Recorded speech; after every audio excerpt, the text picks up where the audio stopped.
1856 August 20 Thiruvananthapuram ജില്ലയിലെ ചെമ്പഴന്തിയിൽ ഒരു കുഞ്ഞു ജനിച്ചു. പേര് നാരായണൻ. അച്ഛൻ മാളനാശാൻ, അമ്മ കുട്ടിയമ്മ. പിന്നീട് കേരളം ശ്രീനാരായണ ഗുരു എന്ന് വിളിച്ച മഹാനായിരുന്നു ആ കുഞ്ഞ്.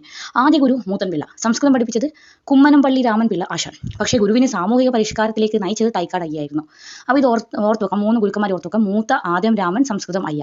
ഓക്കെ, അത് ഓർമ്മിച്ചാൽ 3 ഗുരുക്കന്മാരുടെ കൃത്യം കിട്ടും. ഇനി ശ്രീനാരായണ ഗുരു ആദ്യം മനസ്സിലാക്കിയത് എന്താണെന്ന് അറിയാമോ? ജനങ്ങളെ രക്ഷിക്കേണ്ടത് ക്ഷേത്രമല്ല, വിദ്യാഭ്യാസമാണ്. അതിനാലാണ് 1881 അഞ്ചുതെങ്ങിൽ ആദ്യ വിദ്യാലയം സ്ഥാപിച്ചത്. അപ്പോൾ ഇമ്പോർട്ടൻറ്റ് കോട്ടാണ്. ക്ഷേത്ര നിർമ്മാണമല്ല, വിദ്യാലയ നിർമ്മാണമാണ് ഇനി വേണ്ടത്.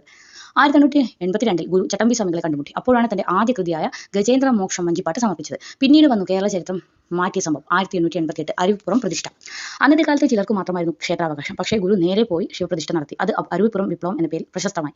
ക്ഷേത്ര കവാടത്തിൽ അദ്ദേഹം എഴുതി വെച്ചു: ജാതിഭേദം, മതദ്വേഷം ഏതുമില്ലാതെ. ഇതിൽ PSC ചോദിക്കുന്ന ചോദ്യം: ഈ വരികൾ ഏത് കൃതിയിൽ നിന്നാണ് എടുത്തത്? ജാതി നിർണയം. 1903 ഡോക്ടർ പൽപുവിന്റെ പ്രേരണയിൽ SNDP യോഗം രൂപീകരിച്ചു. പൽപു ചേർന്നു, SNDP പിറന്നു. ഓക്കെ, 1904 ശിവഗിരി പ്രവർത്തന കേന്ദ്രമായി തിരഞ്ഞെടുത്തു. SNDPയുടെ മുഖപത്രമാണ് വിവേകോദയം. ആരാണ് പ്രസിദ്ധീകരിച്ചത്? കുമാരനാശാൻ. 1908 മലബാറിലെ ആദ്യ ക്ഷേത്രം തലശ്ശേരി ജഗന്നാഥ ക്ഷേത്രം. 1912 ശാരദാ മഠം. 1913 ആലുവയിൽ അദ്വൈതാശ്രമം. 12 ശാരദ, 13 അദ്വൈത. ഓർമ്മിച്ചാൽ മതി. അതിനുശേഷം ഇന്ത്യയിലെ മഹാന്മാർ പോലും ഗുരുവിനെ തേടിയെത്തി. 1916 രമണ മഹർഷി. 1922 രവീന്ദ്രനാഥ ടാഗോർ. 1925 മഹാത്മാഗാന്ധി. 1924 ആലുവയിൽ സർവ്വമത സമ്മേളനം നടത്തി. അവിടെ ഗുരു പറഞ്ഞ വാക്കുകൾ ഇന്നും